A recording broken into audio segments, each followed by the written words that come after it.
स्वागत छ साथीहरूलाई। आज हामीले परीक्षाको दृष्टिकोणले अत्यन्तै महत्त्वपूर्ण टपिक शक्ति पृथकीकरण, शक्ति सन्तुलन र नियन्त्रण सम्बन्धमा रहेर परीक्षामा केन्द्रित रही परीक्षामा आउने प्रश्नहरूसँग सम्बन्धित विषयमा छलफल गर्नेछौँ। र यो भिडियो हेरिसकेपछि तपाईले योसँग सम्बन्धित परीक्षामा आउने प्रश्नहरू गर्न सक्नुहुनेछ भन्ने हामीले आशा लिएका छौँ।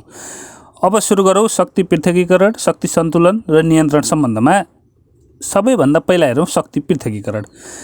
शक्ति पृथकीकरण भनेको राज्यका अङ्गहरू व्यवस्थापिका, कार्यपालिका र न्यायपालिकाले आफ्नो अधिकार आफ्नो सीमाभित्र रही स्वतन्त्रतापूर्वक प्रयोग गर्ने, एकको अधिकारमा अर्कोले अतिक्रमण नगर्ने, सबै अङ्ग अलग अलग अस्तित्वमा रहने सिद्धान्त नै शक्ति पृथकीकरणको सिद्धान्त हो।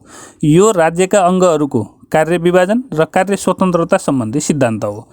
शक्ति पृथकीकरण वास्तवमा सबैभन्दा पहिला बुझ्नुपर्ने कुरा के छ भने कुनै पनि राज्य सञ्चालनमा तीनवटा प्रमुख अङ्ग रहन्छ, जुन भनेको कार्यपालिका हो, व्यवस्थापिका हो र न्यायपालिका हो। कार्यपालिका, व्यवस्थापिका र न्यायपालिकामा एकले अर्कोलाई हस्तक्षेप नगरोस्। कार्यपालिकाको काम कार्यपालिकाले स्वतन्त्र ढङ्गले गरोस्, न्यायपालिकाको काम न्यायपालिकाले स्वतन्त्र ढङ्गले गरोस् र व्यवस्थापिकाको काम व्यवस्थापिकाले स्वतन्त्र ढङ्गले गरोस्। अर्थात् व्यवस्थापिकाले कार्यपालिका न्यायपालिकामा हस्तक्षेप नगरोस् र न्यायपालिकाले व्यवस्थापिका वा कार्यपालिकामा हस्तक्षेप नगरोस् भन्ने उद्देश्यका साथ यिनी तीनवटालाई आफ्नो आफ्नो पृथकीकरण भन्नुको अर्थ छुट्टा छुट्टै यिनीहरूलाई छुट्टा छुट्टै शक्ति दिएर, यिनीहरूलाई छुट्टा छुट्टै अधिकार दिएर जुन कार्य सञ्चालनको वातावरण बनाइएको छ त्यसलाई नै शक्ति पृथकीकरण भनिन्छ। यो आफ्नो आफ्नो सीमाभित्र रही स्वतन्त्रतापूर्वक आफ्नो अधिकारको प्रयोग गर्ने र एकको अधिकारमा अर्कोले अतिक्रमण नगर्ने सबैभन्दा महत्त्वपूर्ण कुरा यही हो। यो सिद्धान्त सन् 1748 फ्रेन्च विधिशास्त्री मन्टेस्क्यूले प्रतिपादन गरेका हुन्। 1748 भन्दा अगाडि यो सम्बन्धी कुराहरू खासै चर्चामा थिएन, यो सम्बन्धी कुराहरूको अवधारणा आएको थिएन। यो सिद्धान्त 1748 मन्टेस्क्यूले बल्ल सुरु गरेका हुन् र यो अब्जेक्टिभमा पनि सोध्ने गर्छ शक्ति पृथकीकरण सिद्धान्तका प्रतिपादक को हुन् भनेर, जसको उत्तर मन्टेस्क्यू रहेको छ। र सब्जेक्टिभमा पनि सोध्ने गर्छ, विषयगतमा धेरैजसो सोध्ने गरेको प्रश्न हो। यो एकदमै महत्त्वपूर्ण प्रश्न हो। र त्यस्तै शक्ति पृथकीकरणमा महत्त्वपूर्ण मान्यता के हो भने प्रथम मान्यता भनेका सरकारका तीन अङ्गहरू, जुन तीन अङ्ग भन्नाले त्यही कार्यपालिका, व्यवस्थापिका र न्यायपालिका भन्न खोजिएको हो। सरकारका तीन अङ्गहरूमध्ये कुनै एकभन्दा बढी अङ्गमा एउटै व्यक्ति हुनु हुँदैन। जस्तै कार्यकारी सदस्यको रूपमा रहेको मन्त्री संसदको सदस्य हुनु हुँदैन, छुट्टा छुट्टै हुनु पर्यो। त्यस्तै 2 नम्बरमा छ सरकारको एक अङ्गले अर्को अङ्गको कार्य सम्पादनमा नियन्त्रण वा हस्तक्षेप गर्नु हुँदैन। यिनीहरूलाई आफ्नो आफ्नो कार्य गर्ने आफ्नो आफ्नो शैली हुन्छ, आफ्नो आफ्नो हिसाबले गर्न पाउने हो। एउटा अङ्गको कार्यमा अर्को अङ्गले हस्तक्षेप गर्नु हुँदैन, अर्को अङ्गले नियन्त्रण गर्नु हुँदैन भन्ने शक्ति पृथकीकरण हो। त्यस्तै 3 नम्बरमा छ सरकारको एक अङ्गले अर्को अङ्गको कार्य गर्नु हुँदैन। त्यो हस्तक्षेप सम्बन्धी नै कुरा भयो। जस्तै मन्त्रीले कानुन बनाउने विधायकी अधिकार प्रयोग गर्नु हुँदैन। मन्त्री भनेको कार्यपालिका हो भने विधायकी अधिकार अर्थात् कानुन बनाउने भनेको व्यवस्थापिका हो। त्यसैले मन्त्रीले कानुन बनाउनु हुँदैन भन्ने यो चाहिँ शक्ति पृथकीकरणको मान्यता हो। शक्ति पृथकीकरण सँगसँगै हामीले जोडेर हेर्नुपर्ने हुन्छ शक्ति सन्तुलन र नियन्त्रण। सरकारका 3 अङ्गमध्ये कुनै एक अङ्गले अर्को अङ्गलाई हस्तक्षेप गर्नु हुँदैन भनेर शक्ति पृथकीकरणले भन्छ भने कुनै एक अङ्ग अर्को अङ्गको समन्वय र नियन्त्रणमा चल्नुपर्छ भनेर चाहिँ शक्ति सन्तुलन र नियन्त्रणले भन्छ। अब हामी यसमा दुईटैलाई छुट्टा छुट्टै हेर्नेछौँ। पहिला शक्ति पृथकीकरणको नेपालको संविधानमा शक्ति पृथकीकरणको अवस्था भनेर परीक्षामा धेरै पटक सोधेको पनि छ। पहिला हेरौँ त्यसलाई।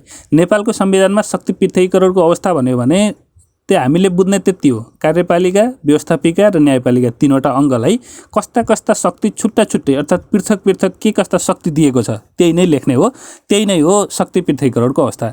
नेपालको संविधानमा भनेको हुनाले संविधानबाट हेरौँ। संविधानमा सबैभन्दा पहिला जाउँ कार्यपालिकामा। यो तपाईँलाई सम्झन सजिलो होस् भनेर एउटा डायग्राम मेथडले यहाँ प्रस्तुत गरिएको छ। कार्यपालिकामा सबैभन्दा पहिला छ सङ्घीय मन्त्री परिषद।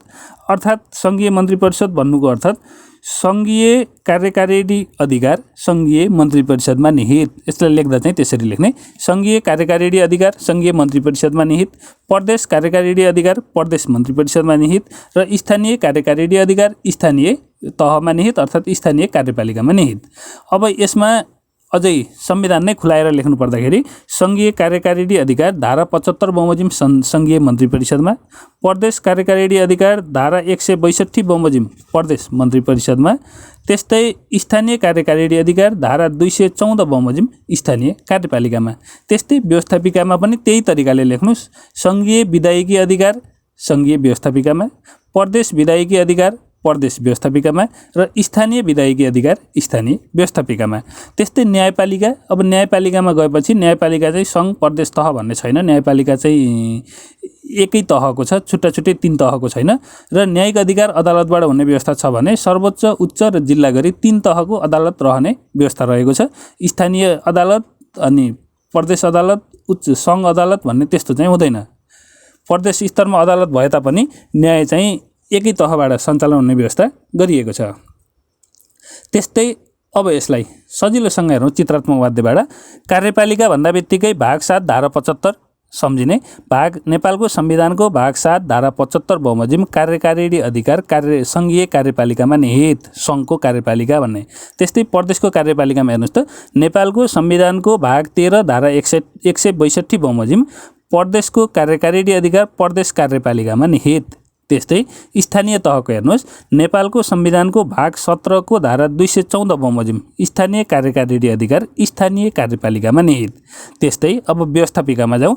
सङ्घीय अधिकार नेपालको संविधानको भाग 8 धारा 107 बमोजिम सङ्घीय विधायकी अधिकार सङ्घीय व्यवस्थापिकामा निहित।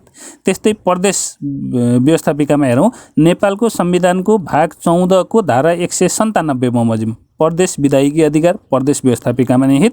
र स्थानीय तहको हेर्दाखेरि नेपालको संविधानको भाग 18 को धारा 226 बमोजिम स्थानीय विधायकी अधिकार स्थानीय व्यवस्थापिकामा निहित। र न्यायपालिकाको कुरा त्यही नै हो, 11 देखि 126 सम्म र धारा 156 सम्म नेपालको संविधानको भाग 11 को 126 देखि 156 सम्म न्यायपालिका सम्बन्धी व्यवस्था, जहाँ 126 मा न्यायिक अधिकार अदालतबाट प्रयोग हुने व्यवस्था गरिएको छ भने 127 मा सर्वोच्च, उच्च र जिल्ला गरी 3 तहको अदालत रहने व्यवस्था गरिएको छ।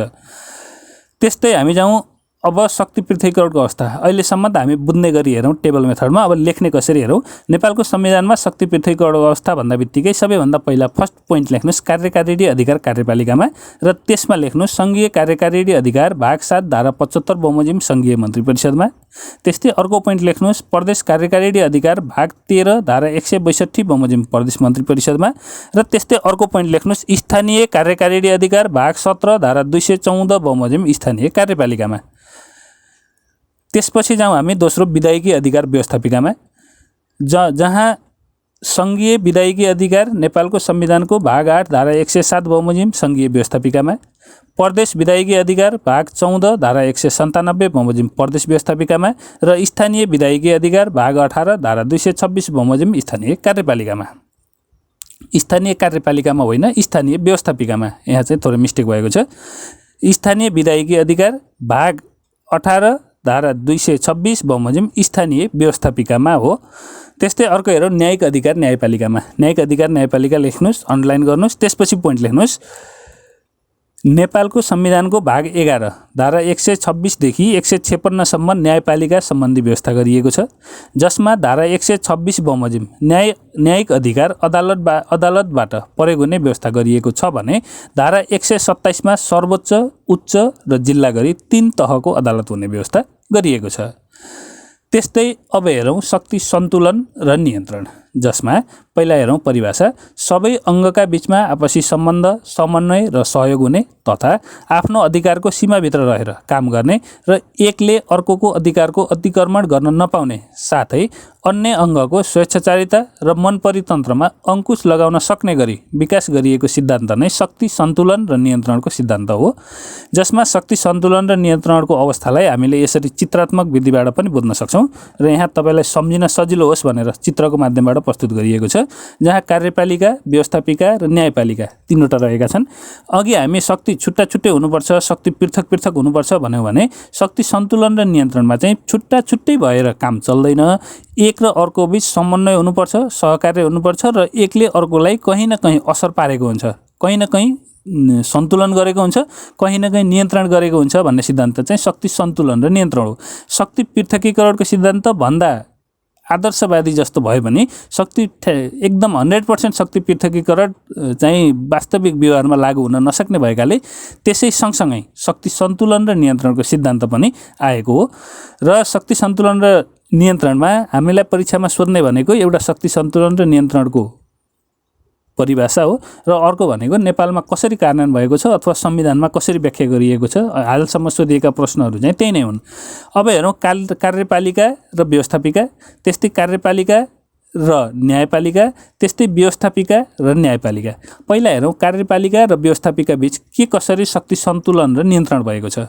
अब यहाँ सम्झौँ, पोइन्ट वाइज सम्झौँ। 1 नम्बरमा अधिवेशन आवार र अन्त्यमा यिनीहरूको सम्बन्ध छ। त्यस्तै बैठकको सम्बोधनमा, त्यस्तै मन्त्री परिषद गठनमा, त्यस्तै विश्वासको मतमा, त्यस्तै अविश्वासको प्रस्तावमा, त्यस्तै महाअभियोगको प्रस्तावमा। अब अधिवेशन आह्वान र अन्त्यमा कसरी सम्बन्ध छ भने राष्ट्रपति भनेको कार्यपालिका, सङ्घीय संसद भनेको व्यवस्थापिका। राष्ट्रपतिले सङ्घीय संसदको दुवै सदनको अधिवेशन आह्वान र अन्त्य गर्न सक्ने, दुईटाको सम्बन्ध आयो, कार्यपालिका र व्यवस्थापिकाको कुरा आयो। त्यस्तै बैठक सम्बोधनमा राष्ट्रपतिले सङ्घीय संसदको दुवै सदनको बैठक सम्बोधन गर्न सक्ने, राष्ट्रपति कार्यपालिका र सङ्घीय संसद भनेको व्यवस्थापिका, यहाँ पनि सम्बन्ध आयो। त्यस्तै मन्त्री परिषद गठन, मन्त्री परिषद भनेको कार्यपालिका हो तर मन्त्री परिषदको गठन चाहिँ व्यवस्थापिकाबाट हुन्छ, अर्थात् प्रतिनिधि सभाबाट हुन्छ, यहाँ पनि सम्बन्ध भयो। त्यस्तै विश्वासको मत, प्रधानमन्त्री भनेको कार्यपालिका, प्रधानमन्त्रीले प्रतिनिधि सभाबाट विश्वासको मत प्राप्त गर्नुपर्ने भनेको प्रतिनिधि सभा भनेको व्यवस्थापिका, यहाँ पनि सम्बन्ध आयो।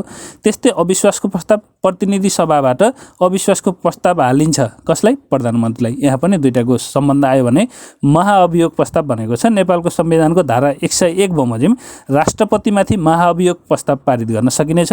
राष्ट्रपति भनेको कार्यपालिका अनि महाअभियोग पेश गर्ने चाहिँ व्यवस्थापिकाले, त्यसैले यहाँ पनि व्यवस्थापिका र कार्यपालिका बीचमा सम्बन्ध रह्यो।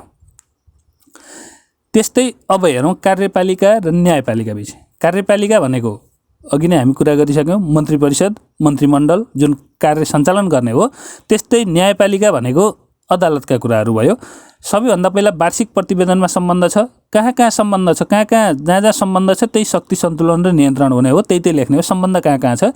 कार्यपालिका र न्यायपालिकाको सम्बन्ध 1 नम्बरमा छ वार्षिक प्रतिवेदनमा, अर्थात् संवैधानिक परिषदले आफ्नो प्रत्येक वर्षमा आफ्नो वार्षिक प्रतिवेदन राष्ट्रपति समक्ष पेश गर्नुपर्ने भन्ने जुन नियम रहेको छ त्यही नै कुरा हो। यहाँ न्यायपालिकाले सर्वोच्चको वार्षिक प्रतिवेदन राष्ट्रपति समक्ष पेश गर्ने, यसैमा शक्ति सन्तुलन र नियन्त्रणको कुरा भयो। त्यस्तै 2 नम्बरमा छ संवैधानिक परिषदमा प्रधानमन्त्री अध्यक्ष, अर्थात् प्रधान न्यायाधीश तथा अन्य न्यायाधीशहरू नियुक्त गर्ने जुन संवैधानिक परिषद छ त्यसमा चाहिँ प्रधानमन्त्री अध्यक्ष हुनुहुन्छ, अर्थात् कार्यपालिकाको व्यक्ति प्रधानमन्त्री अध्यक्ष, कहाँ? न्यायपालिकाका व्यक्तिहरू सिफारिस गर्ने ठाउँमा। त्यस्तै अर्को छ संवैधानिक इजलास। संवैधानिक इजलास भन्नाले जुन सङ्घ प्रदेशको क्षेत्र अधिकारको बारेमा जुन विवाद छ त्यो सम्बन्धी कुराहरू चाहिँ संवैधानिक इजलासले त्यसलाई चाहिँ मुद्दाको सुरु कारबाही अथवा किनारा गर्न सक्छ। त्यसमा पनि कार्यपालिका र न्यायपालिकाको सम्बन्ध भयो भने अर्को चाहिँ शपथ ग्रहणको कुरा छ। शपथ ग्रहणमा चाहिँ प्रधान न्यायाधीश र राष्ट्रपति, अर्थात् प्रधान न्यायाधीश र राष्ट्रपतिले एक आपसमा आफूमा शपथ ग्रहण गर्नुपर्ने छ, यहाँ पनि सम्बन्ध भयो। अब हेरौँ व्यवस्थापिका र न्यायपालिकाको। व्यवस्थापिका र न्यायपालिकाको कसरी सम्बन्ध रहन्छ हेरौँ। व्यवस्थापिका र न्यायपालिकाको सम्बन्धमा सबैभन्दा पहिला 1 नम्बरमा रहेको छ महाअभियोग। महाअभियोगमा कसरी सम्बन्ध रहन्छ भने व्यवस्थापिकाले प्रधान न्यायाधीश तथा अन्य न्यायाधीश विरुद्ध नेपालको संविधानको धारा 101 बमोजिम महाअभियोग लगाउन पाउनेछ, पहिलो सम्बन्ध भयो। त्यसपछि अर्को छ विचाराधीन मुद्दा र न्यायाधीशको कर्तव्य पालनको सिलसिलामा सङ्घीय संसदको कुनै पनि सदनमा छलफल गर्न नपाइने व्यवस्था रहेको छ। त्यस्तै अर्को छ कानुनको संवैधानिक परीक्षण। व्यवस्थापिकाले निर्माण गरेको कानुन ठिक छ कि छैन, अर्थात् संविधान अनुसारको छ कि छैन भनेर परीक्षण गर्ने काम पनि न्यायपालिकाले गर्छ। र अदालतको आदेश भनेको छ, जुन अदालतको आदेश भन्नाले अदालतले दिएको आदेश चाहिँ व्यवस्थापिकाले पनि त्यसलाई प्रयोग गर्नुपर्छ अथवा त्यसलाई मान्नुपर्छ। यसरी कार्यपालिका, व्यवस्थापिका र न्यायपालिकाको बिचमा सम्बन्ध छ। यो हामीले डायग्रामबाट हेऱ्यौँ र हामीलाई सम्झन सजिलो हुने गरी हेरौँ। अब हेरौँ यसलाई लेख्ने कसरी। लेख्नलाई हेरौँ नेपालको संविधानमा शक्ति सन्तुलन र नियन्त्रणको अवस्था, जहाँ सुरुमा लेखौँ कार्यपालिका र न्यायपालिका, जसमा लेखौँ 1 नम्बरमा सर्वोच्च अदालतको वार्षिक प्रतिवेदन राष्ट्रपति समक्ष पेश गर्ने।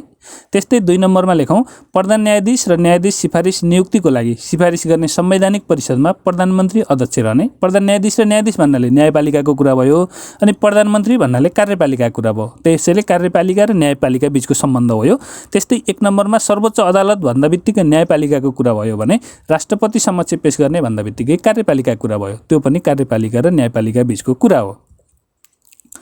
त्यस्तै अर्को पनि रहेको छ प्रधान न्यायाधीश र अन्य न्यायाधीश रहने संवैधानिक इजलासले सङ्घ, प्रदेश र स्थानीय सरकारको क्षेत्र अधिकारको विवादबारे सुरु, कारबाही र किनारा लगाउने। सङ्घ, प्रदेश र स्थानीय सरकारको क्षेत्र अधिकार भन्नाले यो चाहिँ कार्यपालिकाको कुरा भयो, र प्रधान न्यायाधीश र न्यायाधीश रहने संवैधानिक इजलासले भन्नाले त्यो चाहिँ न्यायपालिकाको कुरा भयो। यहाँ पनि कार्यपालिका र न्यायपालिका बीचमा सम्बन्ध रह्यो, अर्थात् शक्तिको सन्तुलन र नियन्त्रणको अवस्था रह्यो। त्यस्तै अर्को हेरौँ मुद्दा मामिलाको रोहमा अदालतले दिएको आदेश सबैले पालना गर्नुपर्ने। अदालतले दिएको आदेश चाहिँ कार्यपालिका होस् वा व्यवस्थापिका होस् सबैले पालना गर्नुपर्दछ। यो चाहिँ कार्यपालिका र न्यायपालिकाको बीचको सम्बन्धमा पनि रहन्छ भने व्यवस्थापिका र न्यायपालिकाको बीचको सम्बन्धमा पनि रहन्छ। त्यस्तै राष्ट्रपतिले र प्रधान न्यायाधीशले एक आपसमा शपथ ग्रहण गर्ने व्यवस्था, यसमा पनि शक्ति सन्तुलन र नियन्त्रणको अवस्था आयो। त्यस्तै अर्को हेरौँ कार्यपालिका र व्यवस्थापिका बीच। अब कार्यपालिका र व्यवस्थापिका बीच हेरौँ। राष्ट्रपतिले सङ्घीय संसदको दुवै सदनको अधिवेशन आह्वान र अन्त्य गर्न सक्नेछ। राष्ट्रपति भन्दा बित्तिकै कार्यपालिका र सङ्घीय संसद भन्दा बित्तिकै व्यवस्थापिका, कार्यपालिका र व्यवस्थापिका बीचको सम्बन्ध भयो यहाँ। त्यस्तै राष्ट्रपतिले सङ्घीय संसदको दुवै सदनको बैठक सम्बोधन गर्न सक्ने। त्यस्तै मन्त्री परिषदको गठन प्रतिनिधि सभाबाट हुने। मन्त्री परिषद भन्दा बित्तिकै कार्यपालिका, प्रतिनिधि सभा भन्दा बित्तिकै व्यवस्थापिका। यहाँ दुईटाको शक्तिको सन्तुलनको अवस्था अर्थात् नियन्त्रणको अवस्था आयो। त्यस्तै प्रधानमन्त्रीले प्रतिनिधि सभाबाट विश्वासको मत लिनुपर्ने, यहाँ पनि त्यही कुरा हो। त्यस्तै अर्को छ प्रतिनिधि सभाले धारा 100 बमोजिम प्रधानमन्त्रीमाथि अविश्वासको प्रस्ताव र धारा 101 बमोजिम राष्ट्रपतिमाथि महाअभियोगको प्रस्ताव पारित गर्न सक्ने। त्यस्तै अर्को हेरौँ व्यवस्थापिका र न्यायपालिका बीचमा के सम्बन्ध छ। प्रतिनिधि सभाले धारा 101 बमोजिम प्रधान न्यायाधीश तथा अन्य न्यायाधीशलाई महाअभियोग लगाउन सक्ने। त्यस्तै नेपालको कुनै पनि अदालतमा विचाराधीन मुद्दा र न्यायाधीशको कर्तव्य पालनाको सिलसिलामा सङ्घीय संसदको कुनै पनि सभामा छलफल गर्न नपाइने। त्यस्तै व्यवस्थापिकाबाट निर्मित कानुनको संवैधानिक परीक्षण र व्याख्या न्यायपालिकाले गर्ने। यो चाहिँ व्यवस्थापिका र न्यायपालिकाको बारेमा भयो। त्यस्तै अदालतको आदेश सबैले पालना गर्नुपर्ने, यो चाहिँ डिफल्ट भयो। અહીં पनि भन्यो यो चाहिँ व्यवस्थापिका र न्यायपालिका र व्यवस्थापिकामा पनि मिल्छ भने न्यायपालिका र कार्यपालिकामा पनि मिल्छ। अदालतको आदेशको सबैले पालना गर्नैपर्छ। र यसै सँगसँगै हामीले आज नेपालको संविधानमा रहेका संवैधानिक व्यवस्था तथा शक्ति पृथकीकरण र शक्ति सन्तुलन र नियन्त्रण सम्बन्धमा परीक्षामा सोध्न सक्ने प्रश्नहरूबारे तपाईहरू सामु छलफल गऱ्यौँ। र केही तपाईँको जिज्ञासा छ भने कृपया कमेन्ट बक्समा लेखिदिनु होला। साथै यस्तै अन्य भिडियोहरू हेर्नका लागि हाम्रो च्यानललाई सब्स्क्राइब गर्न नबिर्सनु होला। हवस् त, धन्यवाद।